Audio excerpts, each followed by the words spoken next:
From official documents to online resources and interviews, a well-rounded research approach is essential to create informed and engaging content. Welcome to this guide on the sources that true crime content creators like you and me can utilize to conduct thorough research for the cases that we cover. Section 1. Official documents and public records. Police reports. Police reports are crucial sources of information, offering insights into the initial investigations and details surrounding the crime. Check local law enforcement websites such as the Los Angeles Police Department or the New York Police Department. Court records. Court records provide valuable information about legal proceedings, verdicts, and sentencing. Explore websites like PACER for federal court records or state-specific court websites for local cases. Autopsy reports. Autopsy reports offer insights into the cause of death, medical findings, and forensic details. Some county or medical examiner's offices publish autopsy reports online. For instance, the Cook County Medical Examiner's Office in Illinois provides access to reports. Section 2. News archives and media reports. Newspapers and magazines. Historical news articles can provide valuable context and details about a crime. Search newspaper archives such as newspapers.com, ProQuest, or access digital archives of specific newspapers like the New York Times or the Washington Post.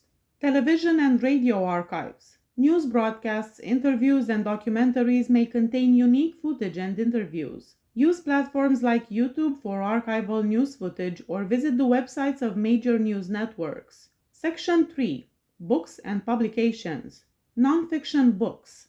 Authoritative books and publications can provide in-depth research and analysis on specific cases. Explore platforms like Amazon or Google Books to find relevant titles. Academic journals. Scholarly articles and research papers may offer insights into the psychological, legal, or sociological aspects of a case. Search academic databases like JSTOR, PubMed, or Google Scholar. Section 4. Online databases and government websites. Crime statistics. Government websites and databases provide access to crime statistics, trends, and reports. Explore the FBI's Uniform Crime Reporting Program or Bureau of Justice Statistics for comprehensive crime data. Legal codes and regulations. For legal context, review state and federal laws, regulations, and statutes. Visit resources like FindLaw, Cornell Legal Information Institute, or state-specific legal websites. Section 5.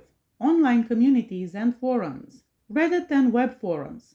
Online communities often discuss and share information about unsolved cases or mysteries. Explore subreddits like Unresolved Mysteries or other dedicated forums for true crime enthusiasts. Social media groups.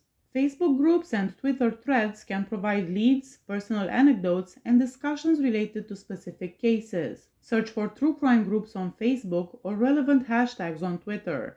Section 6. Interviews and first-hand accounts. Victim and witness interviews. Whenever possible, engage in respectful interviews with survivors, witnesses, or victim families. Approach individuals through social media, official contact channels, or community organizations. Section 7.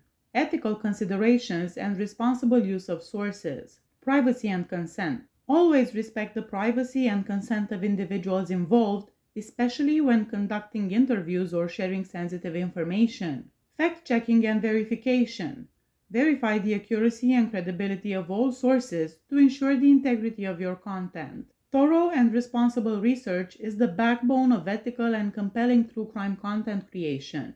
By utilizing a wide range of sources, respecting privacy and consent, and upholding ethical standards, content creators can provide their audiences with accurate and empathetic narratives that shed light on the complexities of real-life cases. Remember, true crime content creation should prioritize empathy, ethics, and the well-being of those affected by the cases being covered. I get asked all the time, how do I use pictures and videos that I do not own without getting a copyright claim? While it's essential to respect copyright laws, there are ways to use these visual elements legally and effectively. Step 1. Understand copyright basics. Before we dive into using images and videos, let's clarify these. Copyright law protects the creator's exclusive right to their work. Fair use is a legal doctrine that allows limited use of copyrighted material without permission, mainly for purposes like criticism, commentary, news reporting, and education. When using pictures of a murderer, the victim, or the location in which the events unfolded, we, as true crime creators, fall into this category of fair use material handling. It's important to note that fair use is a complex and somewhat subjective legal concept, and its application can vary depending on the specific circumstances of each case. One of the most critical factors in determining fair use is whether the use of copyrighted material is transformative. Transformative use means that the new work adds something new and original to the initial copyrighted material, often in the form of commentary, criticism, parody, education, or news reporting. The more transformative the use, the more likely it is to be considered fair use. Commercial versus non-commercial. While commercial use doesn't automatically disqualify a use from being fair, non-commercial uses are generally more likely to be considered fair use. However, the primary focus is on the transformative nature of the use rather than its commercial or non-commercial status. Nature of the copyrighted work. Published versus unpublished. Fair use is more likely to apply to published works than unpublished ones. Unpublished works are afforded greater protection under copyright law. Factual versus creative. Fair use is more likely to apply to the use of factual or informational material rather than highly creative and original works. Using facts, data, or historical information is more likely to be considered fair use. When we talk about the sequence of events of a case, this is historical information that we share. Amount and substantiality of the portion used. The less of the copyrighted material you use, the more likely it is to be considered fair use. However, there is no specific rule regarding the percentage of the original work that can be used. Even using a small portion of a work can be considered unfair if that portion is deemed the heart of the work, as in the most important and distinctive part. Market impact. Fair use should not significantly harm the market for the original copyrighted work. If the use diminishes the market value of the original work, it is less likely to be considered fair use. Licensing. If a ready market exists for licensing the type of use you are making, and you use the material without permission or payment, it's less likely to be considered fair use. Case-by-case analysis. Fair use is a case-specific doctrine, and each situation is evaluated individually.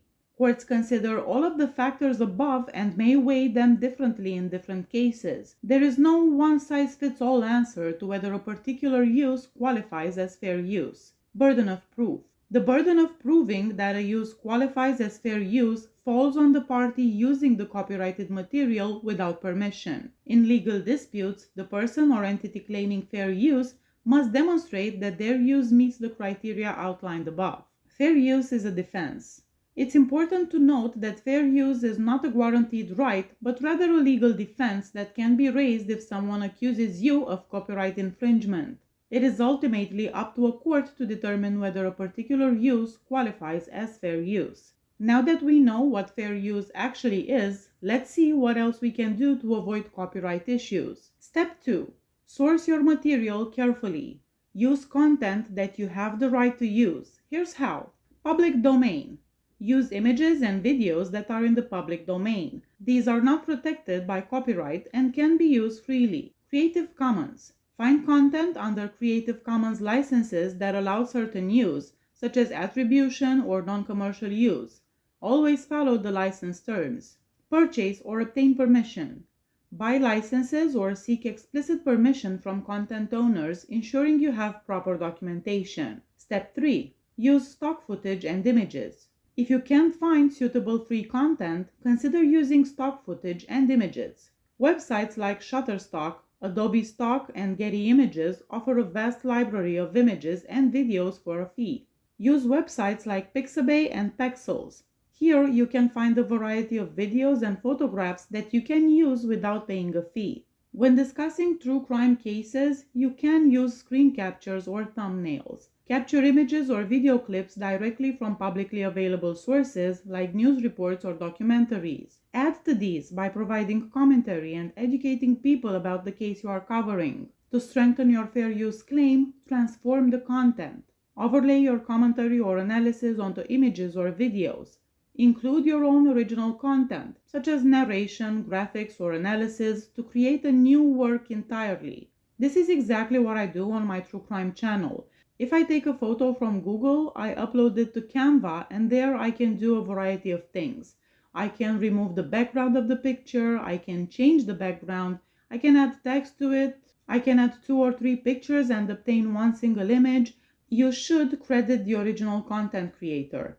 On my true crime channel, I had situations in which I received copyright claims. I added clips from news channels that were reporting on the case I was covering, and the original creator submitted a copyright claim to my content.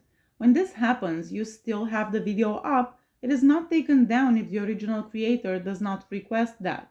But you do lose the monetization. So, for a 20-minute originally created video that you upload in which you add a 30 seconds clip from another creator, all of the monetization goes to that original creator, not just a portion of the revenue, but all of it. When it happened to me, I had 2 options: contest the copyright claim or take out that portion of my video that included the disputed visual material. I decided to just edit that part out of the video, and that was it.